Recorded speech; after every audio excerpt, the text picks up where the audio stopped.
It was the third most watched video in Canada that weekend. People couldn't believe a journalist was being interrogated by the government. When you came out, you looked like I was ill.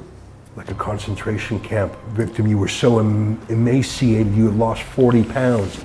They just checked every single, they must have spent $250,000 on lawyers just to stop us.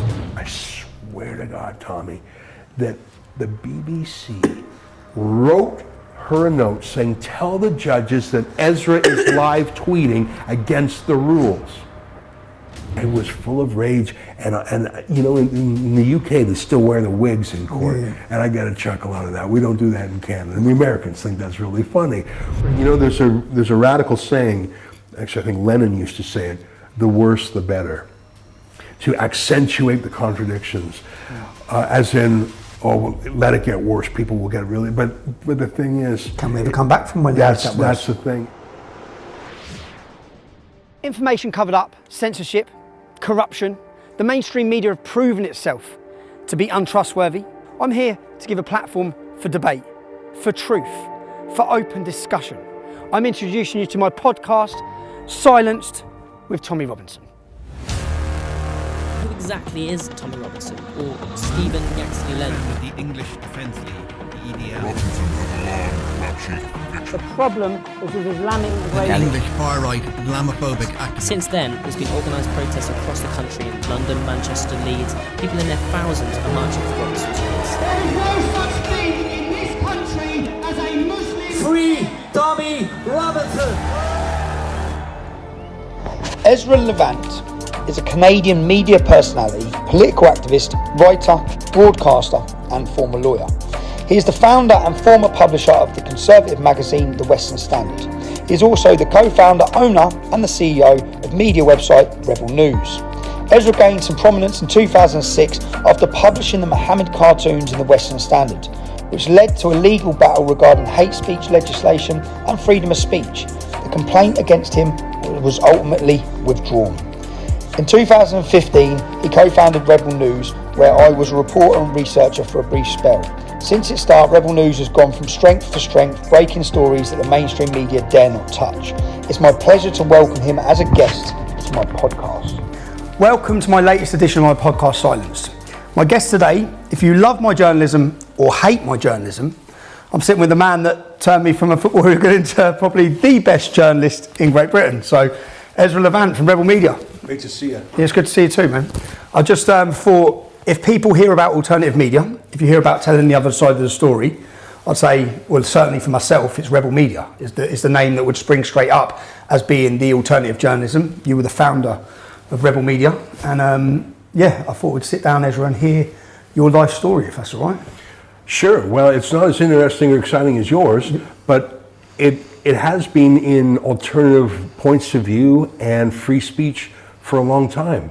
I got into the free speech side of independent journalism by accident. I mean, I always cared about it, but it wasn't the center of my life until in February of 2006, I republished the Danish cartoons of Mohammed in a magazine I was a publisher of in Canada. So they had been published in obviously Denmark, and they caused a ruckus, but no one had seen them. Everyone was talking about these cartoons, and their imaginations was running wild. They must have been truly awful if they were censored.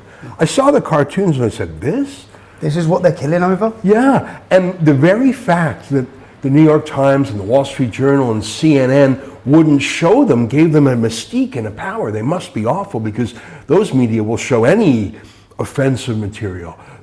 So I think showing what the fuss was about was half the battle. So we published them in my little magazine. I think our circulation was like 40,000. It was actually a paper magazine. This was back before the internet killed all the magazines.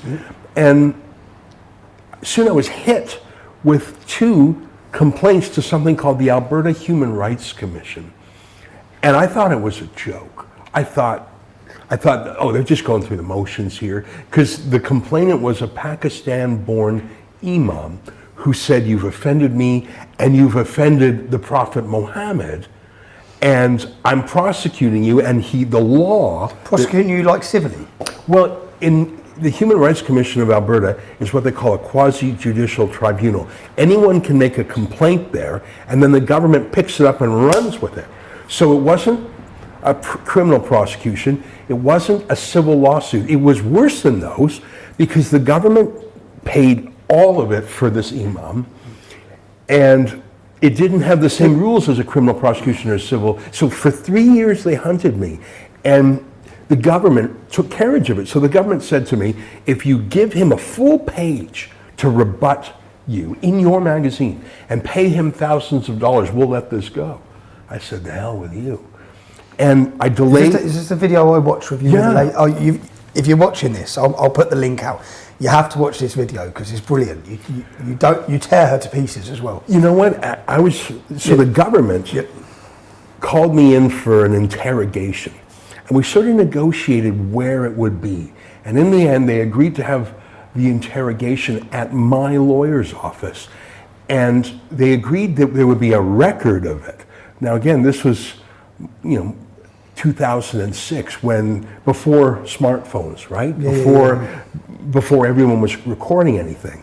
So my wife was in the room, and she set up a little camera, and we had never used it before. And so the interrogator walks into the room, it's my lawyer's office, looks at the camera, sort of is puzzled for a second, chooses to ignore it because it's Friday afternoon, she just wants to go, sits down, and the interview was caught on camera. And this is when the internet was still pretty young, Tommy. So I went home and I cut some clips. I'd never done that before in my life. Uploaded it to YouTube. I'd never done that before in my life. This was the start of your... It was the third most watched video in Canada that weekend. People couldn't believe a journalist was being interrogated by the government, and they asked about my political beliefs, about my religious beliefs, about my views about Islam.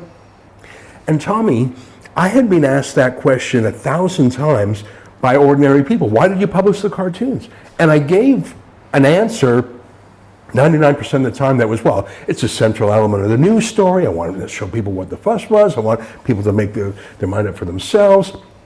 We have separation of mosque and state. We can do that in Canada. So whenever an ordinary person asked me, why did I publish it, I tried to be as reasonable as possible and try to convince them that it was the right thing to do.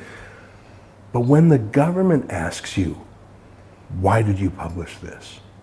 It's not the same as if your neighbor asks you or if your friend asks you.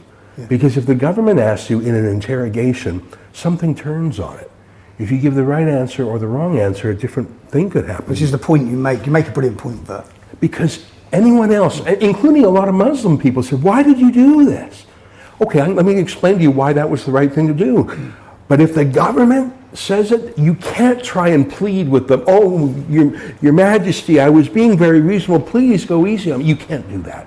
You have to look the government in the eye and say, I did it for whatever reason you don't like. That's the reason I choose. I choose maximum freedom. I'm not here to bargain. And so I sort of pushed back and fought back in the interview, and I uploaded those videos, and it created a shockwave in the country. And it actually started a grassroots campaign that a couple years later got the hate speech provision repealed in the federal law in Canada.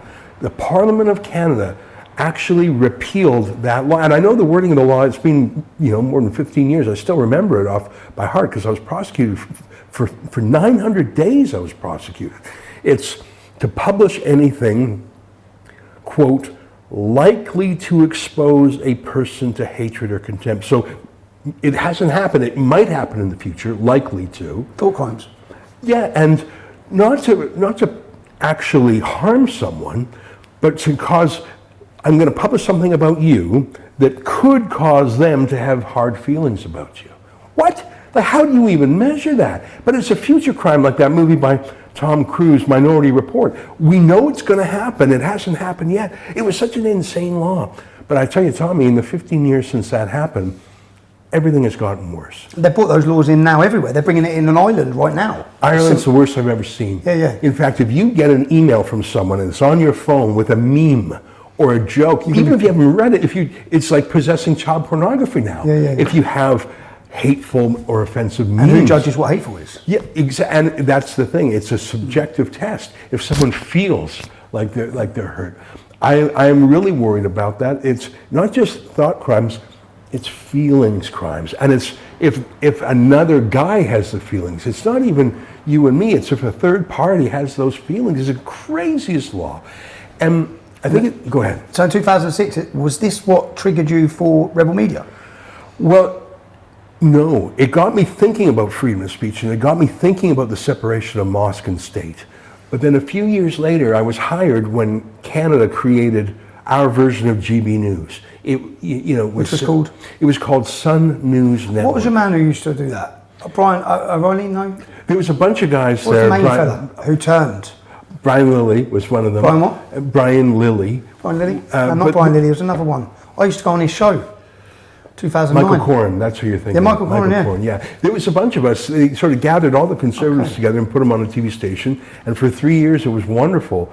One of the richest men in Canada bankrolled it. It was luxurious even. There were 200 of us. We even had a full-time makeup team. Yeah. And my studio was $1 million studio with 5 people in the control room. It was amazing, but it was not meant to last. Our version of Ofcom, our regulator, killed it. And I saw it happening in slow motion, and I was appalled, and I knew we had to salvage it. We had to salvage the ideas, and we had to salvage the audience. So I started in the last 6 months or so, when I knew that things were going to be shut down, I started saying to our viewers it was on Real TV, I started saying, sign up, give me your email address, sign up here. I wasn't brutally honest about we're going to die, but I basically realized I had to get the names and addresses of my viewers from Real TV when we would be taken off the dial. So then you could crack on. And so we went out of business, and then the very next week we relaunched. We called it the Rebel.media. We've changed our name to rebelnews.com. It's a bit more normal. The .media never caught on. Okay. And the crazy thing is we're bigger now than ever. Depends on how you measure. We've had more than 2 billion views around the world. Even here in the UK, we have a strong following that you helped build. Yeah. And that's the internet as opposed to a cable-based TV station that's normal. I love the internet. Can we, I want to go through all of Rebel, I want to go through, but can we rewind Sure. to your upbringing, Ezra? Just to start, because I looked through some things you've done in 1994 where you were standing against affirmative action. And so when I look back, it looks like you've been in a battle prior to 2006, prior to all of it. So can I just start with your upbringing? Where was you born? Sure, I was born in Calgary, which is in the province of Alberta. It's sort of like the Texas of Canada. It's conservative, it's oil and gas and cattle, and it's known as the right-wing place. And I grew up there, and I loved it. It was wonderful. And where did your parents come from? My parents were born in Canada. My grandpa, 4 generations ago, my family, some of my family came from Ukraine, some of my family came from London, actually, and they moved to Canada in 1903, which is, I know, just a blink of time in the UK, but in Canada, that's very old. The province of Alberta, where I was born, wasn't even officially a province yet. It was like a territory. And so my great-grandfather was a homesteader. He built a sod house. That's the rule. If you came, they actually advertised for farmers from Eastern Europe. They said, if you come to the prairies and if you clear the rocks and break the land and start to farm, if you do that for a period of time, you get the land. So that was a great offer to poor peasants, and including Jews who were sort of, abused sometimes in the former in Russia. So my family came over 120 years ago, which makes us old timers in Canada. I know that's just really modern in the UK. And I grew up there, and I was always sort of conservative oriented because of that. When you grow up in that place, that's just how it was. And education? I got a business degree, and then I got a law degree. Lower school, first schools? Yeah, I went to, in Canada it's called a public school. It's just like a regular school that everyone can go to. Yeah. And it was great. I just really loved growing up in that part of the world. And it was sort of outside, like central Canada is like London. It's the center of the world. And I was, thousands of kilometers away from that, so we felt sort of marginalized sometimes and left out. Maybe like the north of England feels a little bit left out and a little bit looked down on sometimes. Yeah, so I joined a I got involved when I was in college in a political party called the Reform Party, and I later went to Ottawa to work for the leader of that party. When you left school, what was your vision leaving school? You know, I just really liked politics, but you liked politics as a youngster? Yeah, and I liked the underdog, though. I mean, I could see in college a lot of kids would join political parties just to rub shoulders with the powerful cabinet ministers or to get summer jobs with the government. I could see that, and I mean, I guess that's a path you could choose. I was a sort of a dissident even at those early days. I knew that the parties I was choosing to support had no chance in winning, but they felt principled to me. It would be like supporting Nigel Farage or supporting Reclaim or some of that. You know you're not going to win, but you can feel good about yourself that you're fighting for things you believe in. That's how I felt. And I later went to Ottawa as the assistant to our leader of the opposition. That was pretty fun, working for 2 years there. My job was to work with the MPs on question time. We call it question period in Canada. So every day we would look over the news clippings and we would write the spiciest questions we could think of for question time. And that was my job as a young staffer. I was in my 20s. It was very exciting. I got to work with all these MPs and do my best to sharpen the questions. We knew we wouldn't get any answers. I mean, it's question time. But it was fun to write the questions. And then when the party leader retired, that happened to be in the district where I was from, me and my family. So I was just in my 20s, but I threw my hat in the ring. And I won the party nomination. To stand for the to stand for the political party. And like I say, what age was you then? Pardon me? What age was you then? I think I was 29. Okay. I'd have to check exactly. And I won the party selection, and believe it, I'm in my 20s, and signs were going up around the district. And What about Ezra? yeah, can you believe it? I didn't know this. And it was 5 weeks to the special election, by-election. But during that time, something happened. The party, it's the forerunner of the Conservative Party today, it was called the Canadian Alliance. They threw out one leader and selected another leader. And that leader did not have a seat in Parliament.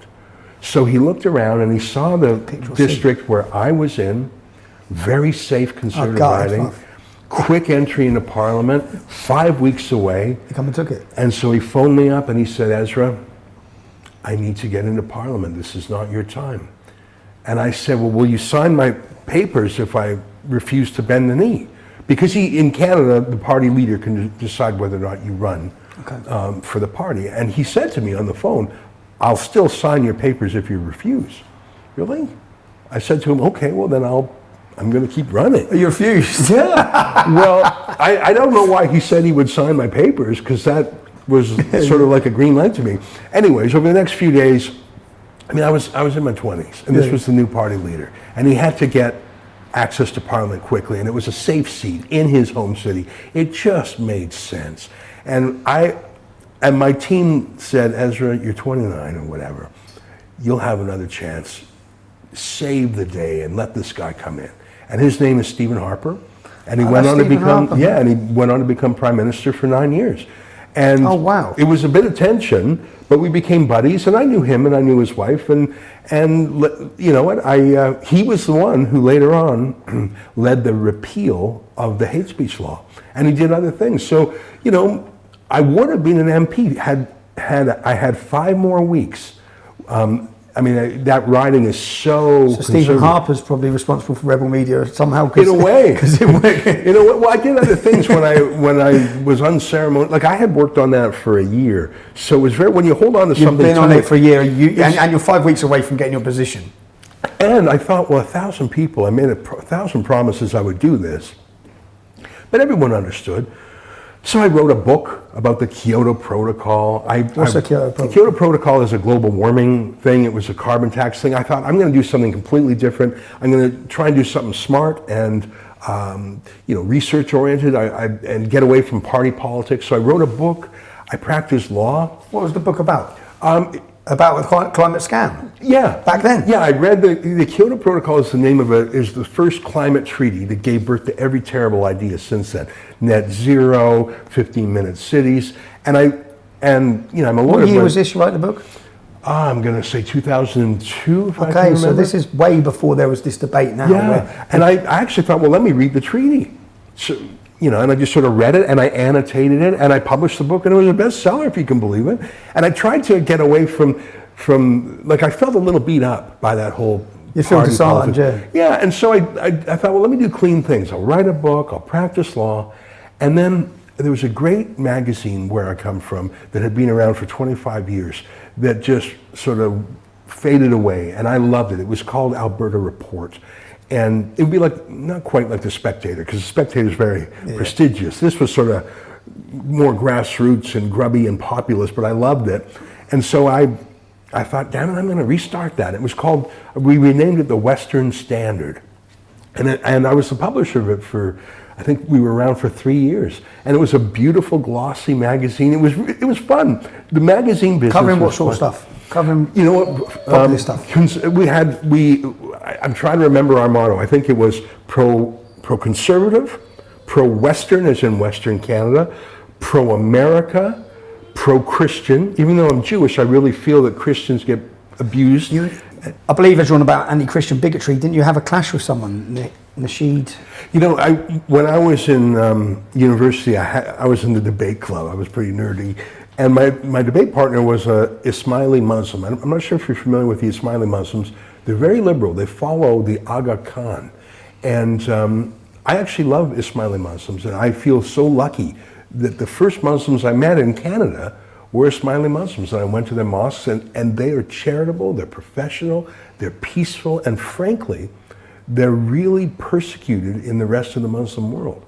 So I regard myself as very lucky that my introduction to Islam was with the best, most sectionaries. Yeah. And so later, when radical Islam came to Canada, when abusive Islamist fascists came to Canada, I knew, as Daniel Pipe says, radical Islam's the problem, moderate Islam's the solution. And I believe that, because there's a billion and a half, some would say 2 billion Muslims in the world. They're not going anywhere. The battle is within Islam. Can moderate voices, can liberal voices, can peaceful voices win? And the answer is it can. I look at the United Arab Emirates and the other Abraham Accords countries that made a peace deal under Donald Trump with Israel. And I went to the UAE, and there's a synagogue there. There's a Holocaust museum there. I met a rabbi in Dubai who said he has had no anti-Semitism in the United Arab Emirates ever, and he can't say that about New York, where he's from. And my point for this little digression here is that I felt lucky that the first exposure I had to Islam when I was a teenager, actually, was with wonderful, progressive Ismaili Muslims, but they are a tiny minority in the Muslim world. Anyway, so he was my debating partner. You had this right-wing Jew and this left-wing Muslim, and we were this debating team in universities in Canada in the 1990s. It was sort of a spectacle because there weren't a lot of either of those back then. He's no longer mayor now, but I... What was the accusation about anti-Christian bigotry? You know what, I'm trying to remember exactly. I think he was a little bit prickly towards... yeah, I mean, listen, by the time he won... It's because it seemed, when I was reading it, as I said, you're Jewish, and you were defending... Yeah, I mean, he's more left-wing than anything. I can't remember exactly what the battle with him was, but we've done some things. For example, one of the things we do at Rebel News, and I'm skipping ahead here, is we crowdfund, sometimes for our own bills, but sometimes for other projects. For example, we went to Iraq and we crowdfunded $200,000 US to help the Christian minority that was being terrorized by ISIS. I remember it. And we got hundreds of Iraqi Christians out, and we got them to Australia. It's the only place that would take them. Canada wouldn't take them. America wouldn't take them. And they just want all the ISIS members. Yeah. Isn't it mad? And when I was over there, it was a real eye opener. These Christians couldn't go to the UN refugee camps. There were a lot of UN refugee camps, but ISIS ran the refugee camps. So ISIS was persecuting Christians on the ground. ISIS was persecuting Christians in the UN refugee camps, and then a lot of these refugees went to Germany and they had these absorption centers. ISIS was active there too. So you had Christians and another I've seen them talking out when they got there. I've seen some Christians who come into Germany saying how terrified they were because the same people were there then. Yeah. They've escaped them and then they've found them all in Yeah, Germany. so anyway, for my whole life, I've felt a debt of gratitude towards Christians who stood up for Jews during the Holocaust. I've been to the Holocaust Museum and Memorial in Israel called Yad Vashem, and then there's this area called the Garden of the Righteous Gentiles. People like Oskar Schindler, people who hid Anne Frank. And there was a high risk thing to do. And so whenever I see people poke at Christians, it bugs me. And when I can, I weigh in because I know it carries more weight when a non-Christian defends a Christian than when a Christian defends himself. It's just the way it goes. So that old magazine I started, pro-Western, pro-conservative, I'm just trying to remember all the this is 15 years ago. I'm trying to remember our motto, but one of them was pro-Christian, and anyway, that was the magazine where I published the Danish cartoons of Muhammad, and that turned into a 3-year battle. And what's funny is there was a pollster in Canada who polled not the general public, but called dozens and dozens of journalists. So it was like a survey of working journalists. And his survey showed that 70% of working journalists in Canada back then thought not only was I right to publish the cartoons, but their media outlets should have also. So that's how supportive it was for me back in 2006, 7, 8. So that was a good fight to have as well. Yeah. Now, fast forward to today. Yeah, I put it to you that it would be at least 70% the other way against, and the journalists themselves would be the one leading the prosecution of me. Yeah. And a whole new generation of censors and woke extremists who don't have an understanding of freedom of speech have taken over not just journalism, but the law, and now they're on the benches as judges, and they're moving their way through the institutions. I remember when I was a kid in college, we had a speaker's corner, just like it used to be at Hyde Park, where you could get up and argue anything, and people would heckle and back and forth, and it was anything goes. It was one of my favorite things to do on campus, either to speak there or to heckle people. It was a hoot, and it felt like the college life, let's debate ideas, let's try things out, let's just see how things go. I was one of my favorite things. Now, no chance. You would be arrested, you would be prosecuted. Beaten. Yeah, and or killed. I'm really frustrated by that, and that's one of the, when I was at Sun News Network, and I know I'm jumping all around time here, but that's when I first encountered you, because I would see these little clips of you on YouTube, and they were riveting, they were interesting, like when you drove through Luton and when the... Punch in the face. Yeah. And that was an American show, that was. And I thought, I think Tommy is an interesting guy, but when I would Google you, it was just nothing but horror show, defamation. I was nervous, and I remember our first interview, we had you on. It was on Sun News. Yeah. And one of my first questions I put to you was, they say you're racist or something. Like I felt I had to do that to protect myself, because I had done the research, and it was all accusations. I didn't see any meat underneath it, but I thought I'd better just ask this, just to show that I'm alive to the accusations. Anyway, I think we had a couple of interviews, but then, like I say, Sun News Network went out of business. But I remember reaching out to you, and I said, "What are you doing?" And this was 2015, I think. It sounds about right. I'd led the English Defence League. I'd left the English Defence League. I'd gone to jail. I'd come out of jail, and what I was doing at that time was concentrating on trying to make money again. I thought, right, because I'd had businesses, they'd froze everything, I'd then done my prison sentence, I've come out, and I wasn't interested in the politics. I thought, I can't do it.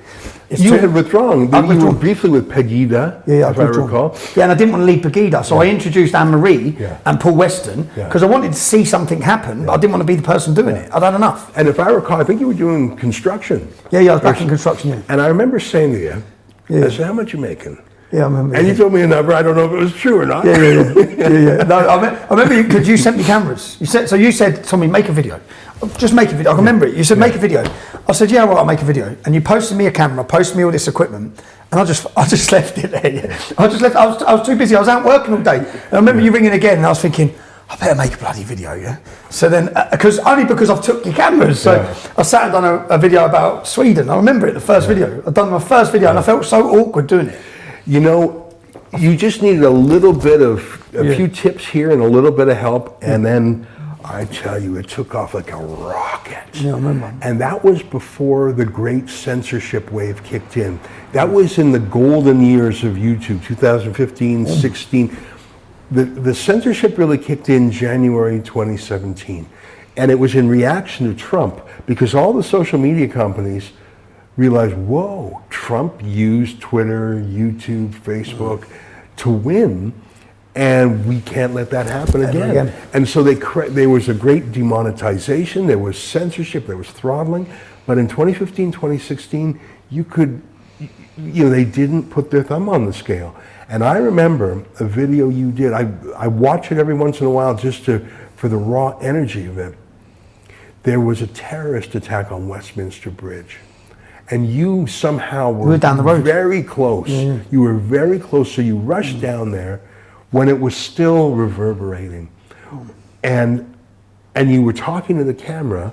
And then there were other reporters there who were listening to you because you were speaking with very fiery, and you talked about how many Brits downloaded the Al-Qaeda manual.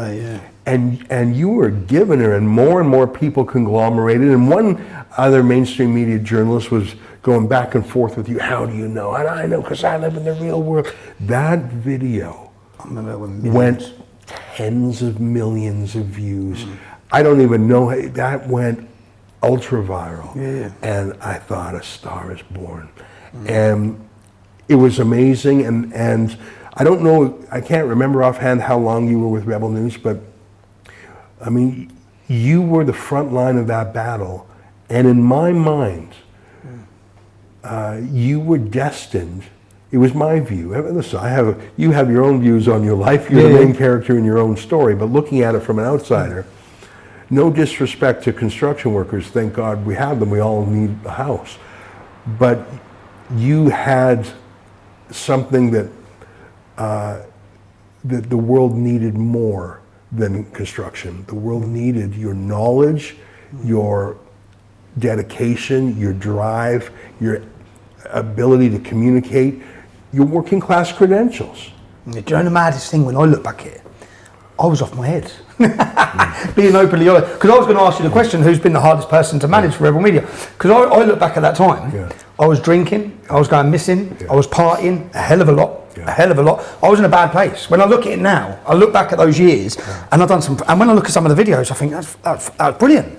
Manchester, that was brilliant. Like, all the things, but then I know what I was like at that time, and I think I was a mess from. I've just come out of prison when I started the media.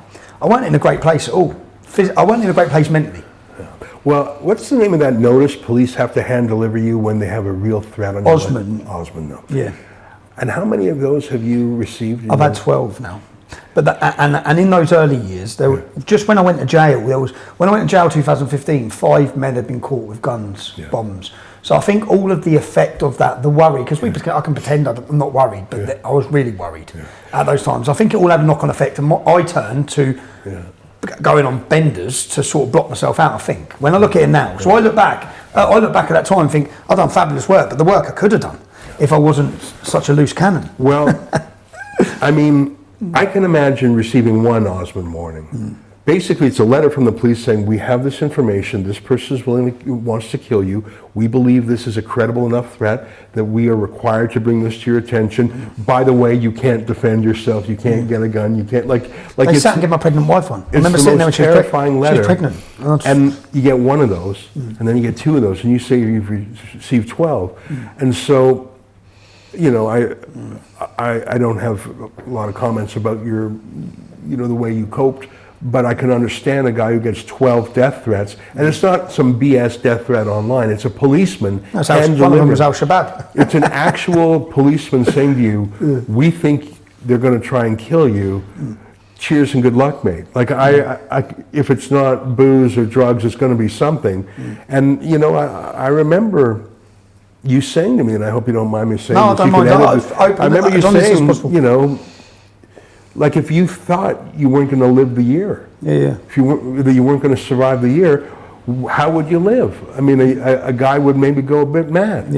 And that's the paradox of Tommy Robinson, if I may. I mean, I said this to you when you worked for us. How do you put lightning in a bottle? Yeah, I remember you said, because at the time, and I didn't like it. At the time, you were telling me what to do, which I think was within my best interests. Be safe. You're going to get hurt. This is going to happen. You're going to end up in jail. I mean, and I'm like, yeah. You're here in the UK. That's what I'm doing. Thousands of kilometers away in Toronto, and I mean, I'm a lawyer by training. I don't practice anymore, but actually I use the law every day at work. And I'm just thinking, because they're really focusing on your lawfare, and they're trying to get you. And so, I was thinking about a few things. I was thinking we got to make sure that we're legally compliant as best we can. We got to make sure that you're physically safe. I remember we hired Kev to be your bodyguard. And so I felt like I was just saying no. And you were saying, it was like you were on the gas pedal and I was on the brake pedal. And I could imagine that was frustrating. And you would sometimes say to me, fine, and then hang up, and I'd think, he's gonna do what he wants. I can remember it. And I'm someone who, if you tell them not to, even if I didn't want to do it, then I think, well, now I'm doing it. And I'm doing it. And I remember when we finally parted ways, and it was partly over just I don't think you are built to be an employee, which is by definition, the subordinate role. I think you were one of the most stubborn, independent-minded people I've ever met. I can imagine you had screaming moments when we were working. So when we parted ways, you did journalism on your own, and it was about 90 days. And you know what, Tommy? It was some of the funnest 90 days for me because I could watch your stuff without the stress. And one of my favorite videos you ever did, and I shouldn't say this, is when you went to Rome, and some migrant came up to you and threatened you. And he said something like, "I'm going to kill you," and you just went pop, pop, and down he went because and. If I had been your boss, I would be thinking, how do I find a lawyer in Italy at midnight? I don't speak Italian. Like I would have thought, oh, great. But you weren't working for, I could just enjoy the theater. And I hadn't done, so when I left you, I then realised, because when I left you, there was lots of things, and then when I went on my own, I started realising then when I was trying to do it all myself as well, I thought, I get it now. Well, and you was telling me, I think you was telling me to be safe. And I didn't want to be safe. I still don't want to be safe. It's not that I don't want to be safe. I can't be safe if I want to do the work I want to do. And I remember watching you live stream on Facebook outside the court on Judgment Day for a rape gang. And you were asking, and I could see, because we had given you legal training. I've done everything within the training. Kingsley Napley, one of the very prestigious firm. I'm still sort of amazed they took you as a client. They're the best law firm in London. We went through 8 law firms. I don't know if I ever told you that. To try and get someone to defend you. So I worked at Sun News Network in Canada. I've been a journalist in Canada for more than a decade. And so I knew excellent lawyers in Canada who were fine with me. So when we hired you in London, I thought we better get a London lawyer because we're going to need one day. You had one on retainer, full time. So my top Canadian lawyer said, "Oh, let me get you the top guy in the UK. He's expensive, but he's the top guy, and you need him." So I call him up. He said, "Oh, I'm too busy. I can't do it, mate. But talk to this guy." So I called guy number 2, called lawyer number 3, called lawyer number 4, and as soon as we mentioned Tommy Robinson, "Oh, I'm busy. Oh, I can't." I think it was like number 4. He said, we're just not going to take him for reputational reasons. I think in the end, I Googled war crimes lawyer.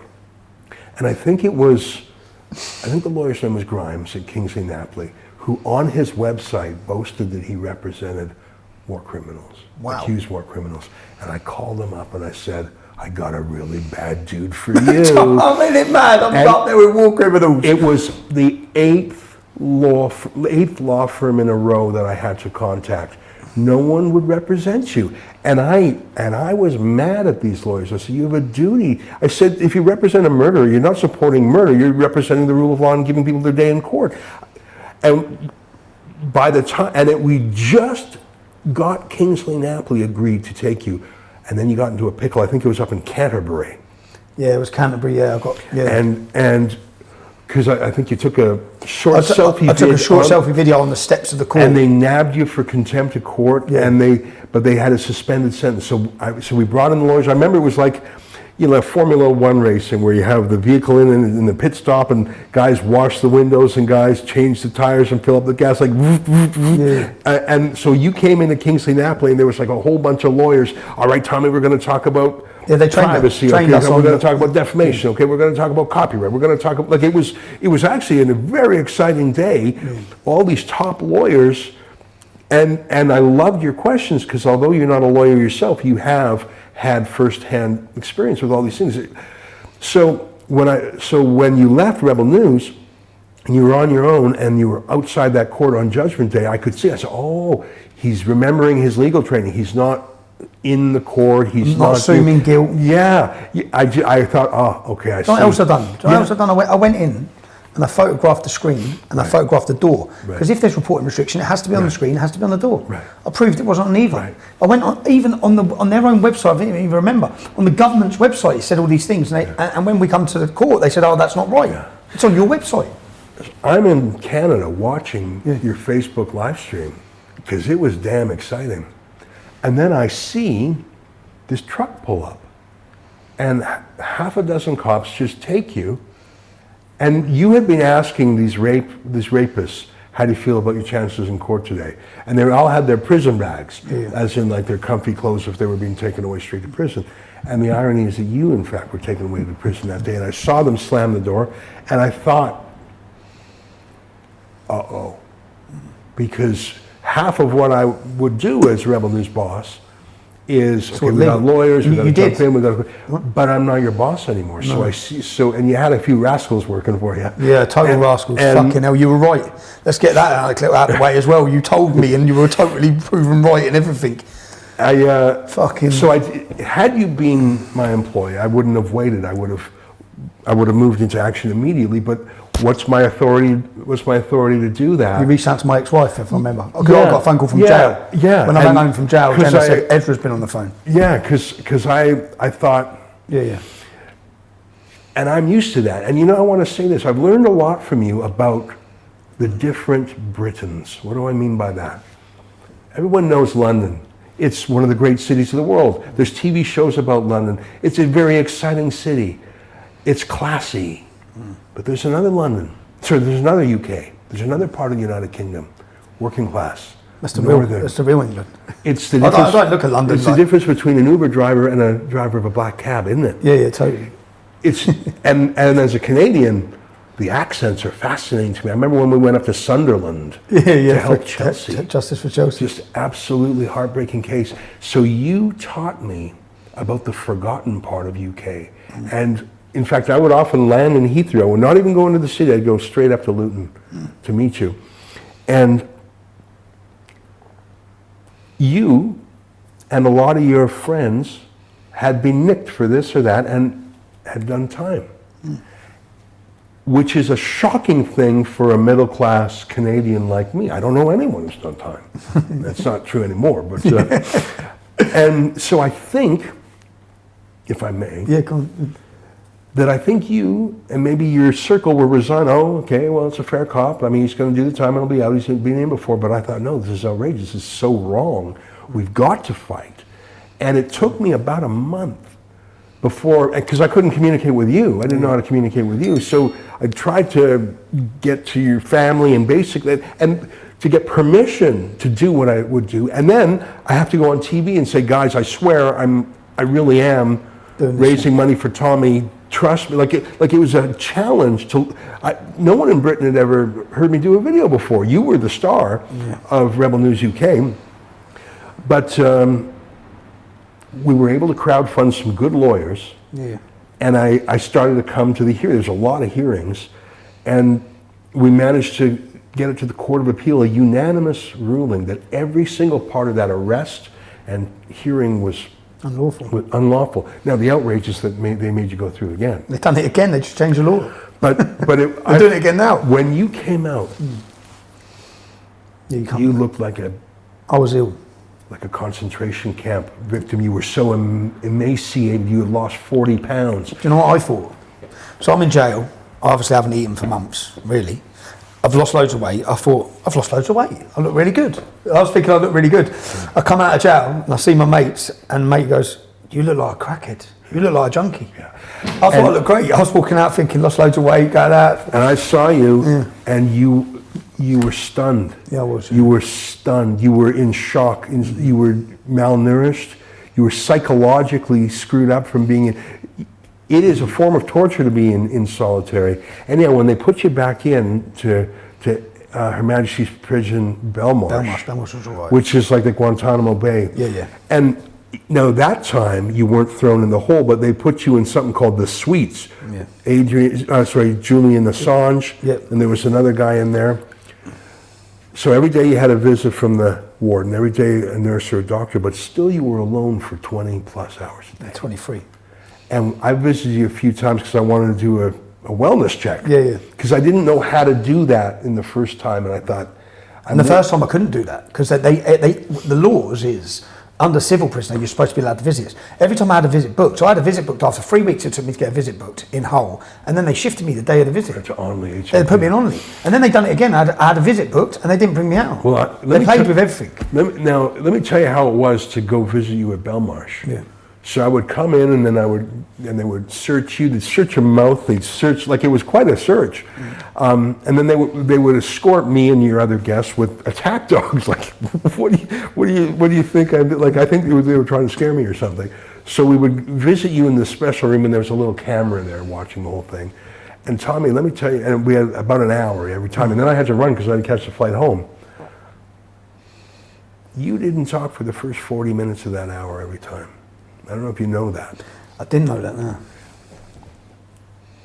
And it was my view that when you were, even though HMP Belmarsh, you were technically not in solitary confinement, you were solitary. You didn't see another prisoner the entire I went into time. Belmarsh and went out of Belmarsh without seeing another prisoner. Without seeing us, and yet I remember there was it the Mirror or the newspaper who said you were attacked in the shower. Then I had to retract it. Complete made up. fabrication.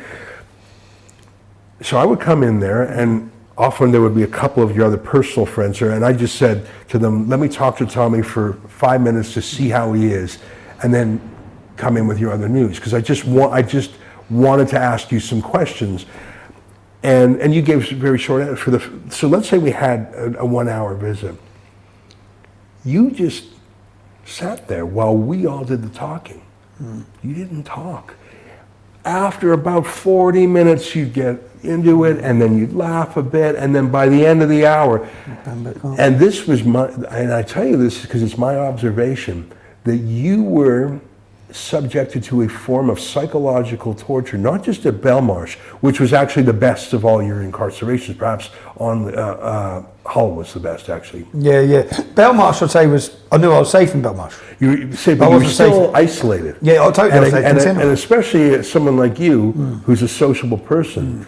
And I could only imagine, and I know what they did to you in Onley, when they would let a terrorist come to your door. The terrorist come to the door, tell me my wife's going to get done, and then the next thing I had the police knocking at my wife's door. The cops say, "Where's your wife?" Open the door. I'm in prison, mate. Yeah, how would I know? I'm laying there. I've been in there every day.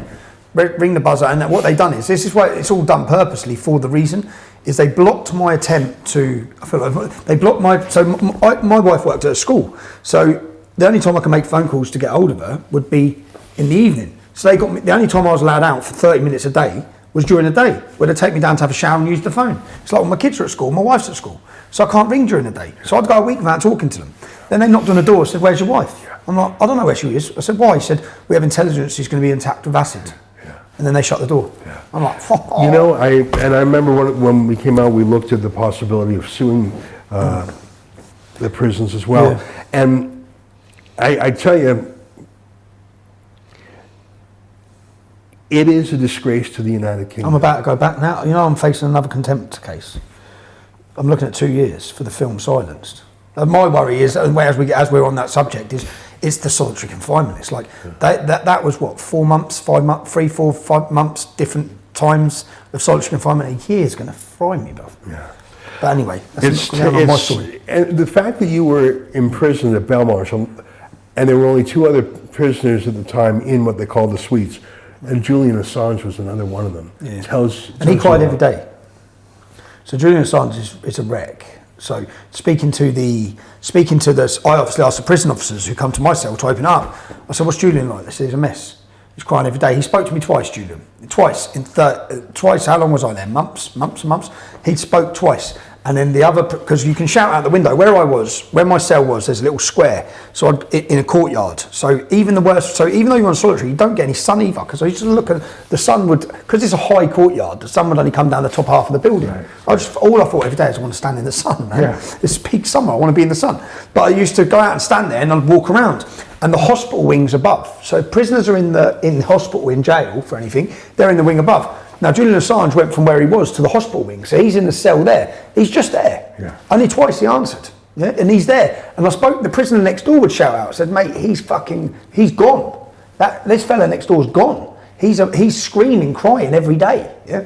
They've fucked him. He's totally, like, psychologically." And when I spoke to the prison officers, they'd say the same. It's off his head. Huh. I said, "Of course he's off his head. He spent 8 years locked in a room. He's going to be off his head." Yeah. Get him out, like, let him see people at least. I'm very worried about that. Yeah. And I felt like when you were in prison, because you didn't really have a team around you, had a little bit of a team, but you didn't have I went to law school, I had done crowdfunding before, I remember sitting in jail and Ezra would know what to do. and I did. I felt like, I'm an unusual shaped puzzle piece, but this was like a perfect fit for me, like for that project.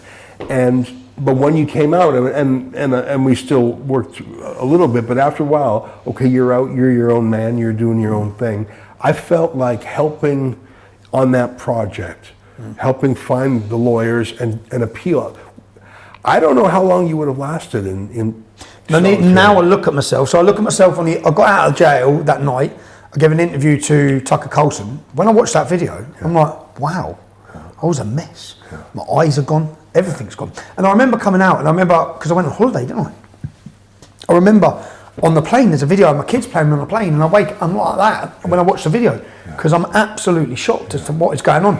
I think you were messed up for months. Messed up for years, not months. It's caused me to rethink prison and solitary confinement. Well, frankly, I never really thought about it before. But I think of the January 6th lads now. Imagine what they're going through. Yeah, when you came out, I did my best to not gasp at how you looked. Like, it was shocking. I look back at it now. I look back at it now and I think, how the fuck have they got away with it? And where are the human rights lawyers? Where are the? I remember I was in London. The Canadian government and the UK government together had a media freedom conference. You went to it, yeah. And with Julian Assange and you in prison, they have this conference and they beat their chests about how freedom-oriented they are. And I think it's called the Committee to Protect Journalists. I think that's what it's called. And they have a booth, and I went up to them and I said, "What about Tommy Robinson?" And they said, "Oh, well, he was convicted." Yeah, well, that's the whole point. Is that of course he was convicted under a law. Not by a jury. It's not an extrajudicial, like he wasn't kidnapped. Of course it was through a legal process. I'm here to say the legal process was bogus and unfair and illiberal and wrong. Oh, well. Your whole job. Like, look at your Committee to Protect Journalists, I think it's called. And they go mad if this happened to a journalist in another country. They go mad. Even the current thing, banned from his capital city, they go mad. I sit and think, not just them, where's the commentators, where's the news presenters, and where's the lawyers? Because, when you were arrested for contempt, I studied the law, I was very interested, and we got some good lawyers who did some good work. Contempt of court, you have to have a written summary of what the person did wrong. They have to have a chance to bring themselves into, they have to have a chance to apologize and say to the law, "I'm sorry." But the whole idea of contempt is that the judge thinks you are against the whole system. And the judge wants to know you're governable and that you're not rogue. So the judge has to put you a written list, well, you did this wrong, this wrong, this wrong, and to give you a chance to correct it and say, Your Honor, actually, I'm sorry, I didn't mean to do that. I didn't mean to do that, and I agree with your authority, and I submit to it. Okay, fine. You were the first journalist jailed under contempt of court in 80 years. And the process... And some have done far worse. Some have collapsed trials. Stephen Lawrence's trial was collapsed.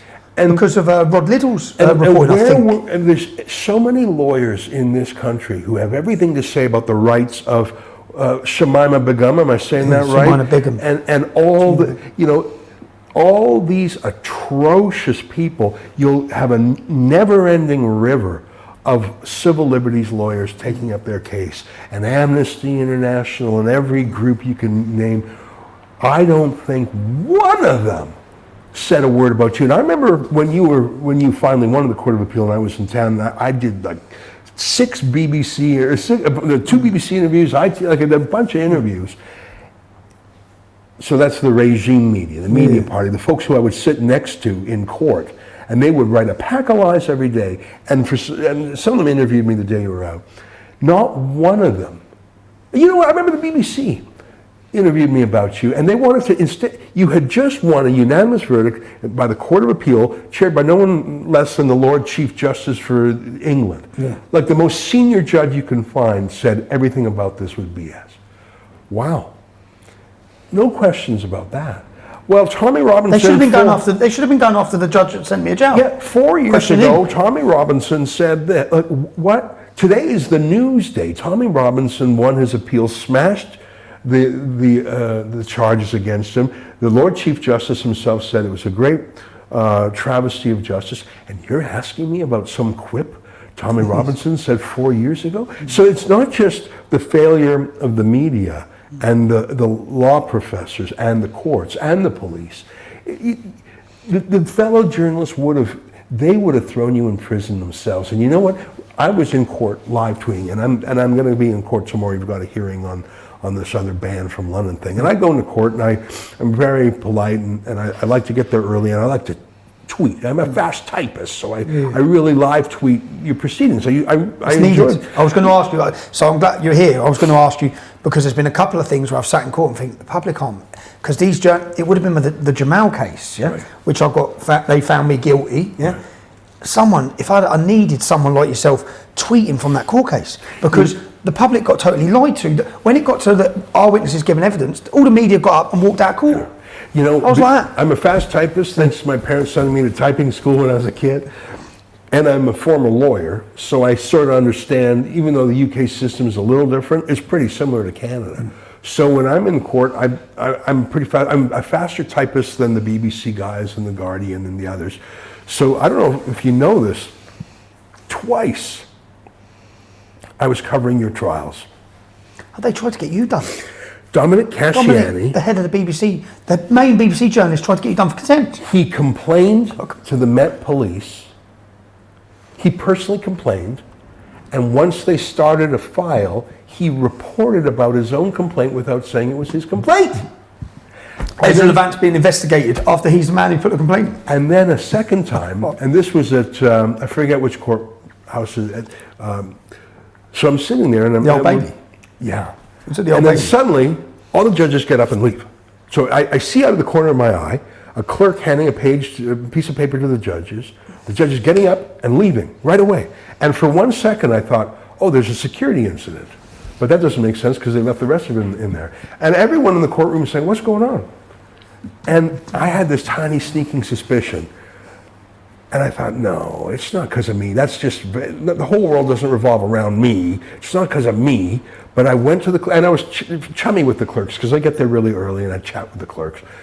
I said to the clerk, I know this is crazy, but these judges who just left in a hurry, that's nothing to do with me. Imagine how stupid a question that is. Yeah. And she said, well, yes, it is because of you. I said, what? Because they didn't want you reporting from the court. What are you talking about? She swear, I swear to God, Tommy, that the BBC wrote her a note saying, tell the judges that Ezra is live tweeting against the rules. So the clerk took that message in the middle of your trial. Your life and liberty hangs in the balance. It's called, at the time, the Queen versus Tommy Robinson. It's got nothing to do with me or the BBC. We are observers there. The BBC is not a party to this prosecution. They're an observer like me. And we're watching the trial, and the chutzpah to interrupt a trial? And for what? And so I say to the clerk, I said, oh my God. I said, I checked all the rules. I've done this many times before. If I've done anything wrong, let me immediately go and apologize to the judge and tell her I'll just, whatever she wants, I'll do it. Like, I didn't want to make a scene. I remember.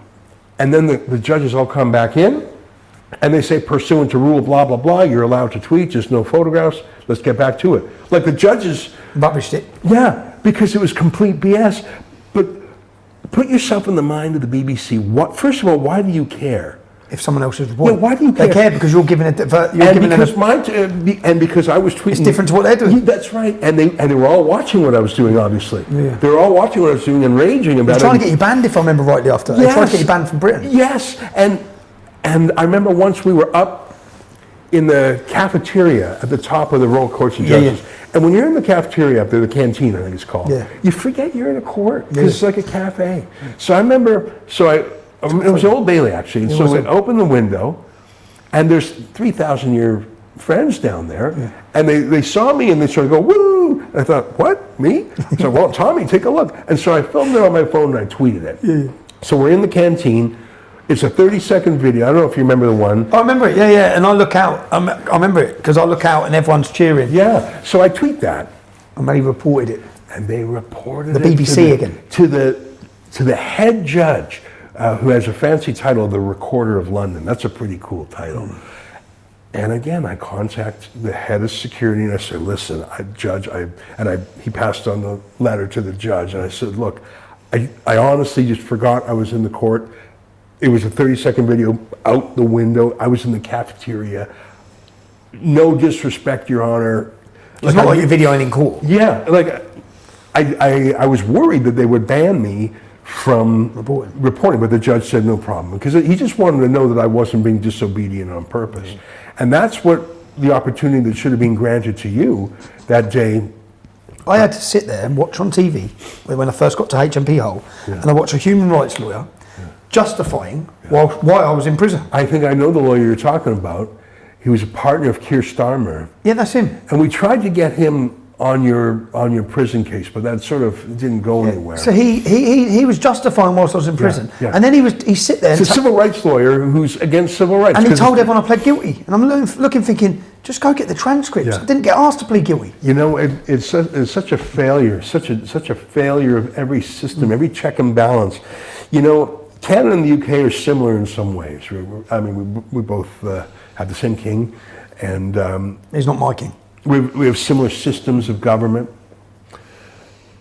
And I think the UK and Canada have a little bit of a condescension towards those Americans, those cowboys. We think our system's a little more refined, a little superior because we're a little polite. You know what? The Americans have more checks and balances than we do. And you can watch it. And the Americans have more freedom of speech than we do. Totally. And some terrible things happen in America, yes, but I believe that a lot of terrible miscarriages of justice happen in the UK and Canada, and they're completely glossed over because it's really clubby. And you mentioned Chelsea, that young lady Justice up in Chelsea, Sunderland. Yeah.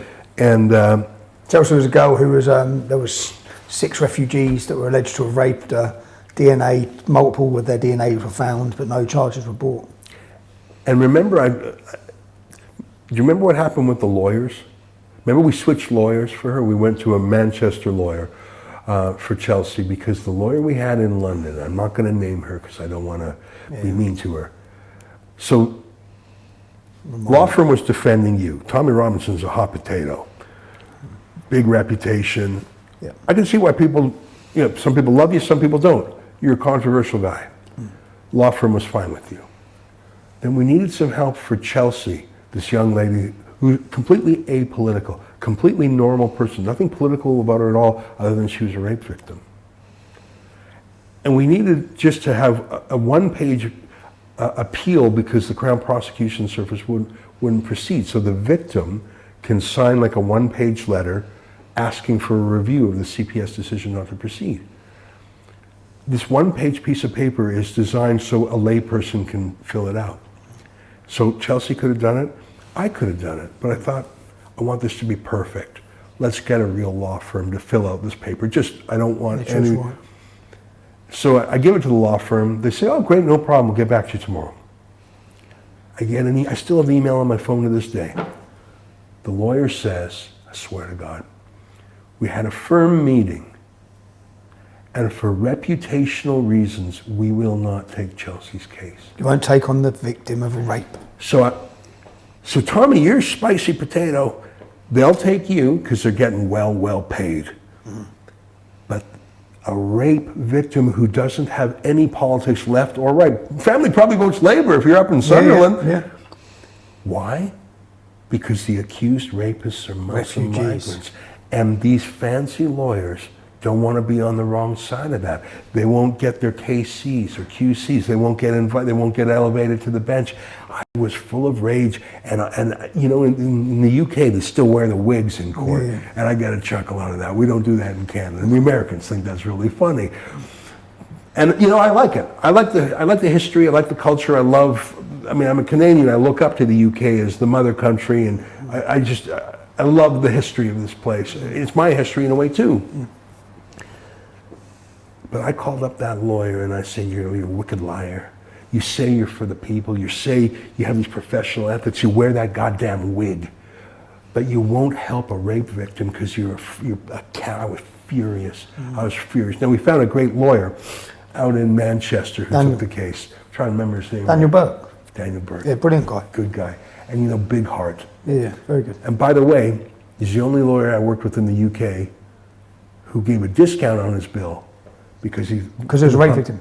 Yeah, in the public interest. And I didn't ask for it, but he gave it. I thought, that's a good heart. He's a good guy. So, and I'm glad you're out now, and I'm glad you're getting good lawyers. I've always said there's nothing more expensive than a cheap lawyer.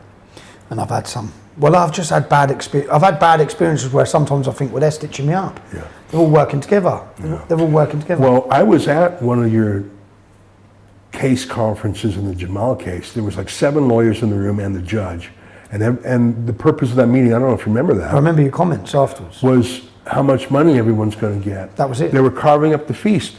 Plaintiffs and defendants, lawyers together. They were all sitting around talking about how much money. And I was... £350,000. I had never seen such a thing in my life. It's financial terrorism. And it was like they were in it together. They really were. And one side would say, well, this piece of work costs £20,000. So the other side would say, well, we think it's $30,000. This side would say, okay, yeah. Like they were just, it was like an arms race. 5 witness statements, they put in a £35,000 bill. I had never seen such a thing like that. And I don't know how anyone can afford access to justice in the UK. And even rich people. It's not, I keep correct. If anyone has this opinion, we have a justice system, we have a legal system, not a justice system. You're so right. And the trouble is, and they use it, I was reading the case against you by the cops. For tomorrow. For tomorrow. This is where I was sprayed with CS gas when I went to report on the anti-Semitism. And they had a list of all your convictions. And the trouble is, each one casts a shadow over the other. So, for example, you were in Canterbury, you got a suspended sentence that was hanging over your head for 18 months. Yeah. So if you do anything during that 18 months, it's like the dagger drops. And then it's like a cascading effect. And to break out of that cycle of lawfare, it's astonishing. Frankly, I'm sort of surprised you're not in jail right now. Not yet. Coming soon. I know it's coming soon. I'm a little bit worried because I no longer doubt that there are some people in authority, whether they're politicians, prison wardens, police, prosecutors, judges, who would, if they could, put you in a position that you would be killed, probably by a prison gang. They did it in Wood Hill. And I'm worried that they would think, how do we, what's that, what are that, I hope this doesn't age well. Archbishop of Canterbury saith 800 years ago, will someone rid me of this turbulent priest? And I think that a lot of people are saying, will someone rid me of that turbulent Tommy Robinson? And someone's going to get the message and say, oh, just throw them in general population. Call the guard away for 5 minutes. The gang will take care of them, and that does happen. I do not believe for a second that Jeffrey Epstein killed himself. I'm sorry, I don't believe that. Of course he did. I don't believe that, and I know that Derek Chauvin, who's a controversial, stabbed up. Yeah, and They knew that would happen. and I think that, God forbid, and may it never happen. And I'm sorry to say the words out loud, but if it were to happen, God forbid, may it never happen. I want a revolution if it does. There will be, at best, silence, and more likely, gloating and champagne by The Guardian, by the BBC, by those so-called human rights lawyers, etc. And I'm worried about that. And I wish you had more allies. I admire Nigel Farage for a lot of things, but he's scared of you and your issues. He's worried about being tagged far right. And I get it, because if you're labeled that way, they swarm you. And I don't know if anyone cares anymore, though, about being labelled. I think Some do. I've witnessed in the last 6 months a massive shift, whether you want to call it the Overton window, public opinion, especially since the Hamas atrocities in Israel. Yeah, there's been a big shift in the British I public. hope you're right. I hope you're right. But on the other hand, it's also a new normal. Yeah. I mean, I was reading the case against you. The cops were saying for months there's been rambunctious youths protesting. Therefore, we had to arrest Tommy. Hang on. So you wouldn't arrest the rambunctious youths who are showing violence? The Hamas supporters. The pro-Hamas side, but to solve that problem, you'll arrest Tommy? Like, it doesn't even make any sense. And I think that the Hamas side has normalized outright anti-Semitism and calls for violence against Jews. So I think some people are tired with the woke pussyfooting around, but I think a lot of people say, okay, so that's the new normal now. We'll just accept. I don't know. I'm very worried. And there are some little twinkles of hope out there. I think more so, whether I should apologise, I've allowed this conversation to turn onto me, haven't I? About me. Even because whilst I've been under those threats, which is imprisonment, violence imprisonment, am I not right that Justin Trudeau was going to shut you down, made attempts to literally shut down rebel media, to criminalise rebel media, was he? Yeah, now I'm one standard deviation less rambunctious than you, so I've never been arrested, although they have arrested our staff several times. And we're extremely lawyered up, and they know it. Do you know what you taught me as well? Is always fight, yeah? Keep fighting. I think you have legally keep, because this case here, I'm fighting. I go to court tomorrow. I could plead guilty. I'm allowed back in London the next day. I'll get a fine. Yeah? I'm not pleading guilty, and you're right, because I'm not accepting. I refuse to. But you said that. You said just fight. If you're right, fight. I think you have to. First of all, a lot of people. I mean, I've seen the love for you. I've seen 3,000 people outside the Old Bailey.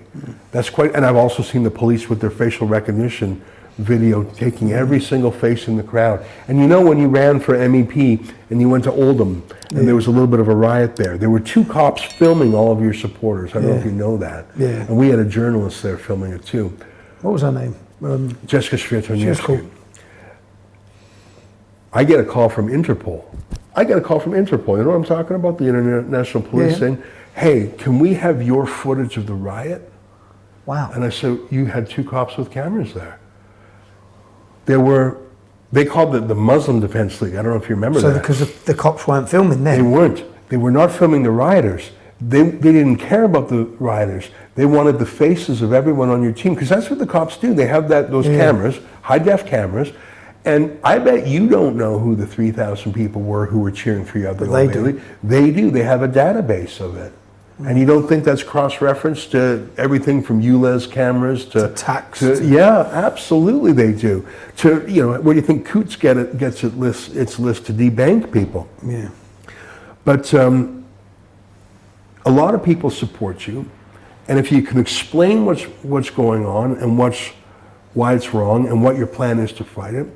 A lot of people don't know how to fight back, but if you say, look, I'm hiring a lawyer, it cost me £20,000, please help out. Okay, now I know if people understand why it's important, they'll chip in and help. So maybe it'll work. You're not going to win all the time, but you're going to win some of the time. You keep winning. We win and I've we been lose. watching. We lose more than we win. But you've won quite a lot. Yeah, and You won in Australia. Can you talk to me about that? yeah, Avi Yamini, who worked with, he was independent, then he worked with you, and now he's been working with us for a few years. The police would arrest him on site. He got arrested every week, every month. And they would put him in the back of a police van, drive him 30 kilometers away and drop him. No charges. This is all the COVID stuff. So Avi was out on the streets for Rebel Media. I think Avi's the best journalist there is when I watch And him. he'd be at an Antifa event, and they'd arrest him, causing a disturbance. He said, what disturbance? Well, you will cause them to cause a disturbance. Your presence. And then, I think like 2 days after we hired him, like literally his first assignment for us, he goes to a protest. He's standing with all the other journalists, and a cop comes right up to him, pokes him in the chest, and says, arrest this bloke or whatever. I remember it, yeah. And Avi's reaction is, ha! Like you can see him laugh. He thinks it's a joke. Because there's 5 journalists there. Avi's one of them. And so they take him, they slam him down and arrest him. And I think, oh, brother. So we sue. We sue the police for that and a bunch of other offenses that they've done to Avi, that he didn't have the dough or maybe the know-how. So we sued, and the police issued an apology that he turned into a T-shirt. Then they started going after Avi's bodyguard, because they wouldn't go after Avi anymore, but we have a big guy who protects Avi. They went after him. We sued on behalf of the bodyguard, and they settled, and they gave him a nice settlement. So we've been successful with Avi. And since you've been successful, here's the lesson. Since you've been successful against the police, have they arrested him again? No. Because they were arresting him every week. And now Avi's also, you're right. I remember seeing him arrested all the time. Just about 2 weeks ago in Canada, we've got a guy named David Menzies, good egg, big heart, friend of the guy, sort of old school. He's in his early 60s, wears a fedora. He's a real character. I watch him. He goes up to the deputy prime minister and asks a question about an Islamic terrorist group not being listed as a criminal organization. It's called the Islamic Republican Guard Corps. And he says, why is that not banned in Canada? And the deputy prime minister continues walking. He asks it again. A police officer sort of runs behind Menzies. Menzies gently brushes up against him. The cop says, you've assaulted me, slams him against the wall, handcuffs him, frog marches to a car, puts him in the car, drives him a few blocks away and dumps him out also. 14 million people saw that video because we were filming it. That's another thing we say, never turn the camera off, never, never, never. Right. Because, and that's why when the cops went after you at the pro-Jewish march, that's one of the reasons I believe the cops are going to lose. Because there were 20 cameras filming what they did to you. And I read the case against you. I read those cops lying. And if they've sworn that that's true, they perjured themselves. They said that you were threatening violence, that you were trying to hit them. I was trying to run away. They said I was trying to run away. It was a pack of lies. And the reason that video of David Menzies had 14 million views is because you saw what happened. We filmed the whole thing. David just asked 2 questions, and he was grabbed and slammed by the cops, who immediately said, stop resisting. You assaulted me. And why did he get 14 million views? It's interesting that a journalist was arrested, but far more interesting was watching the cops gaslighting him in real time, lying in real time. We caught it all on tape. I think you're going to win this one because it's even with a judge. Even with a judge. Well, I hope so. You know what bugs me, and this is, you talk about you mentioned pro-Christian a while back. What bugs me, and I was reading again the case against you, it's because some left-wing Jewish guy, Gideon, I forget his last name, just say to the cops, oh, I don't want Tommy Robinson there. He'll make me tense.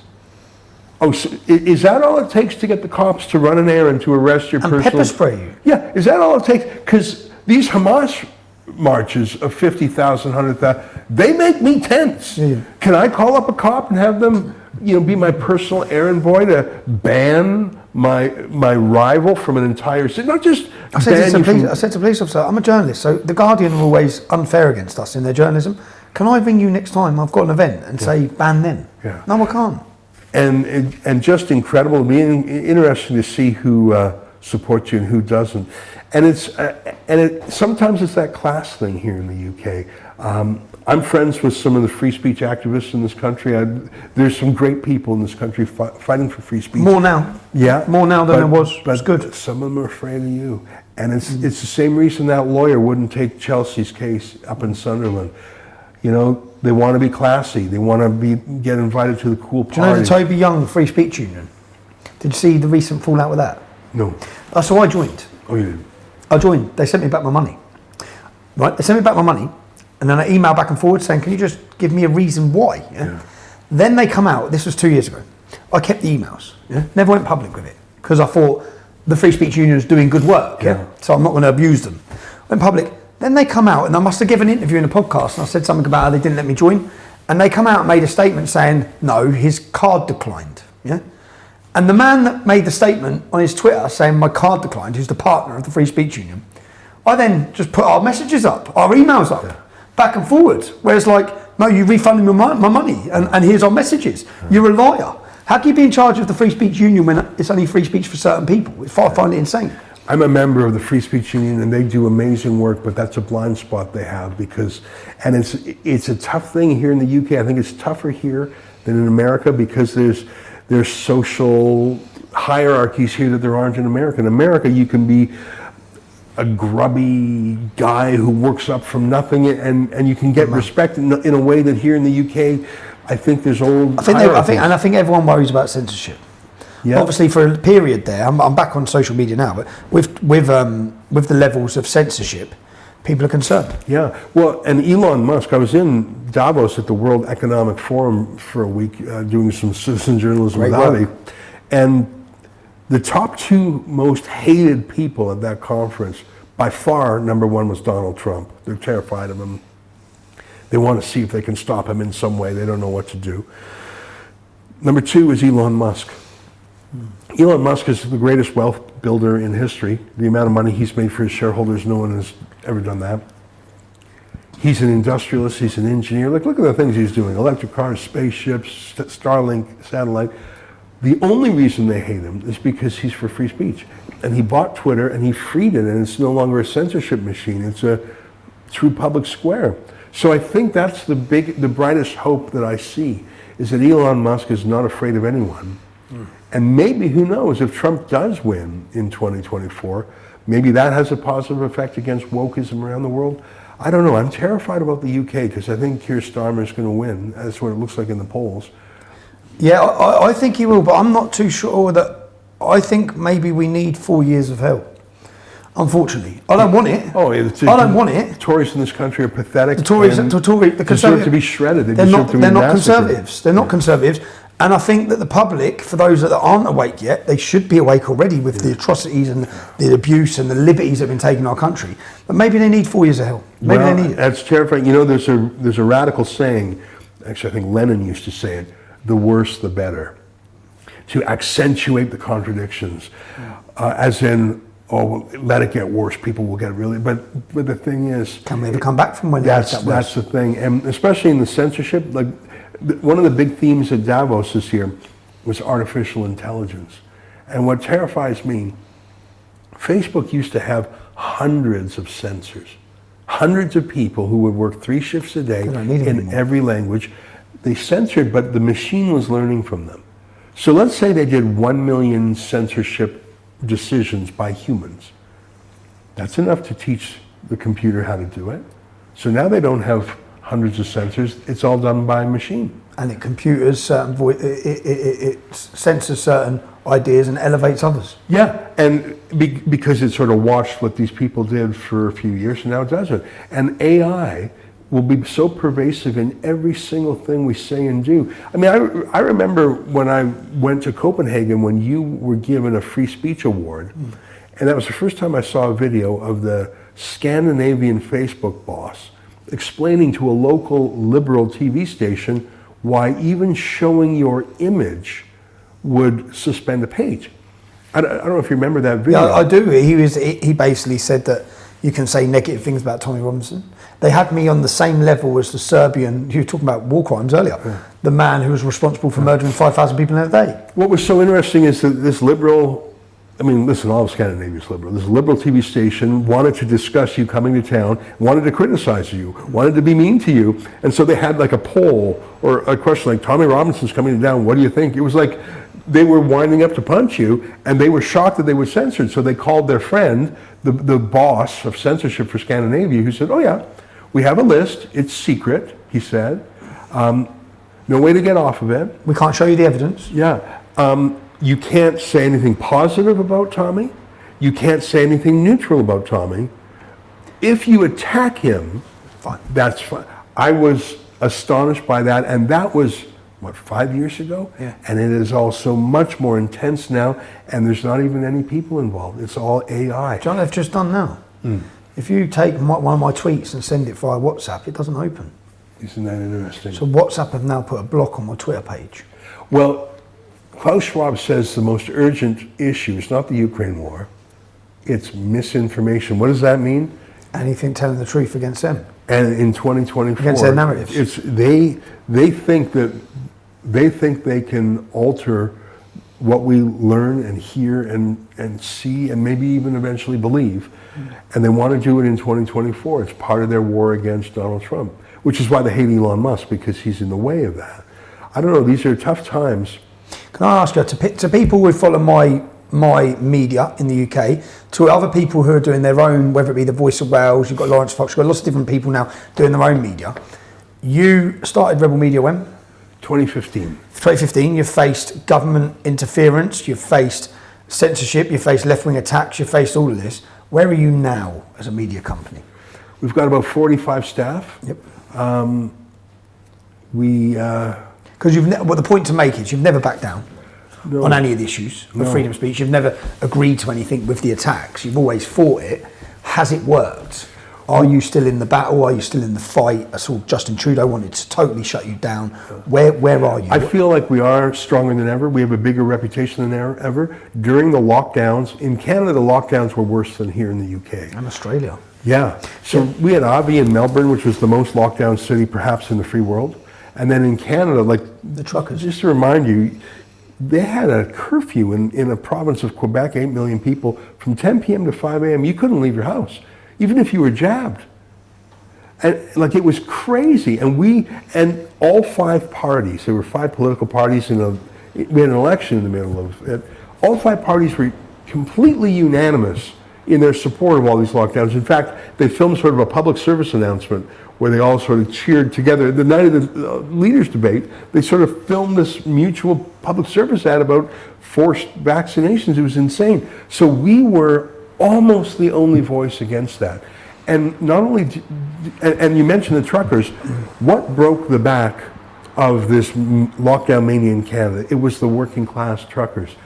Canada's the second biggest country in the world by geography. Lots of long distance truckers. And of course, who kept us fed but, the little Uber Eats and DoorDash and all those skip the dishes. So truckers, everyone loves truckers. Everyone respects truckers. Everyone knows they work hard. No one thinks truckers have an agenda. So when Trudeau said to the truckers, get a jab or you can't work, people said, what are you doing? No one's more isolated than a trucker anyways, other than maybe a lighthouse keeper. What are you doing? So the truckers started this convoy to Ottawa, and imagine how that looked. It was gorgeous, hundreds of miles. And my estimate is that 100,000 people participated in the convoy for a certain period of, not the whole way, but for part of it.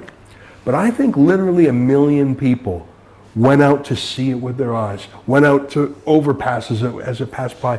To support it, people were setting up support things. And because they wanted to put down their phone and see something real, because everything you got through your phone was censored BS propaganda. Here was real truckers, and people just wanted, I saw people, it was so damn cold. It was so cold.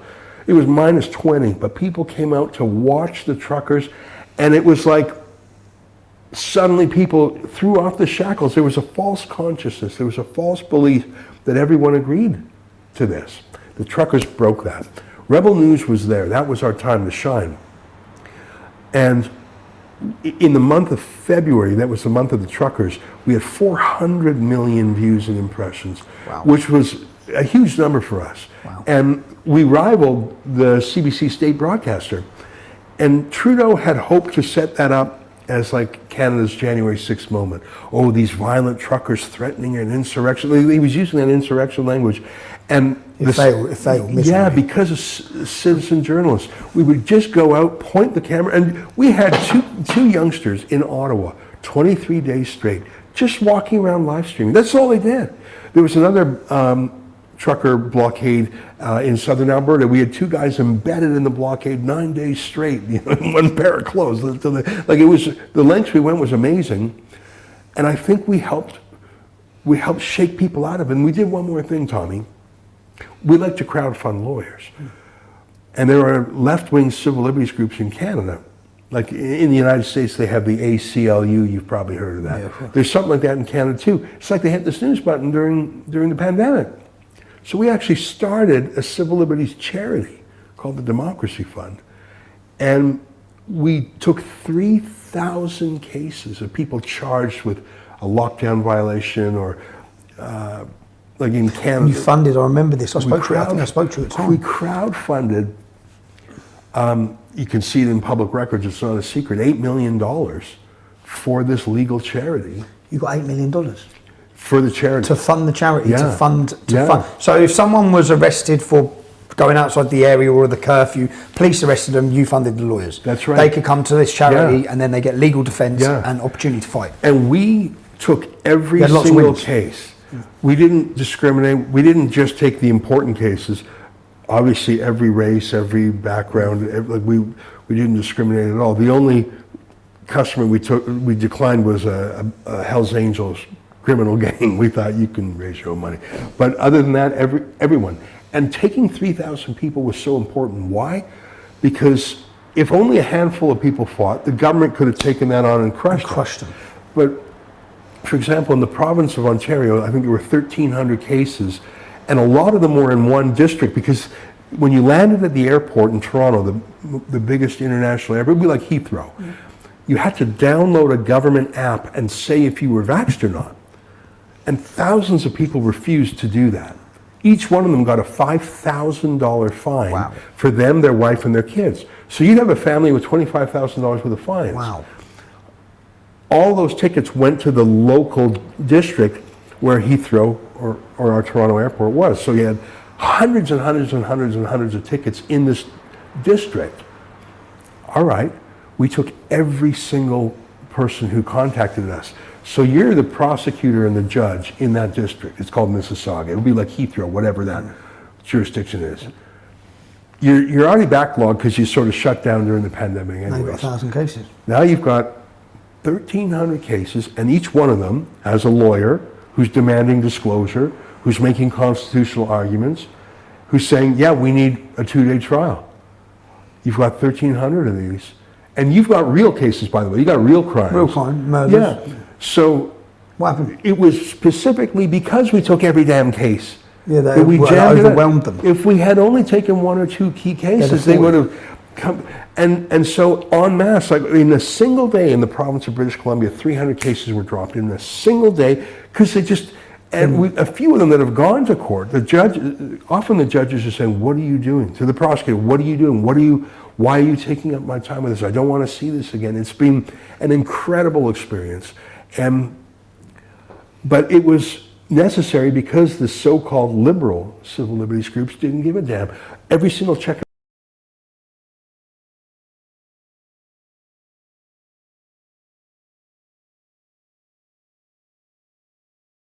the government.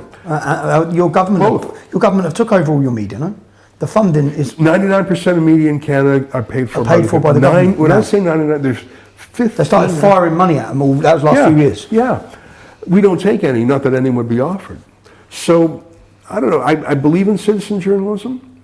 I think that if you've got a cell phone and a Twitter account, You can do today what 10 years ago only a professional journalist can do. And kids these days are so good at editing on their phones. And it's good to see because there's so many people now doing it. Yeah. And you've got to stay hopeful. You got to hope the pendulum's going to swing back. I think there are darker days ahead in the UK because I think the Labour government, I think they're going to win, and I think they're going to be atrocious.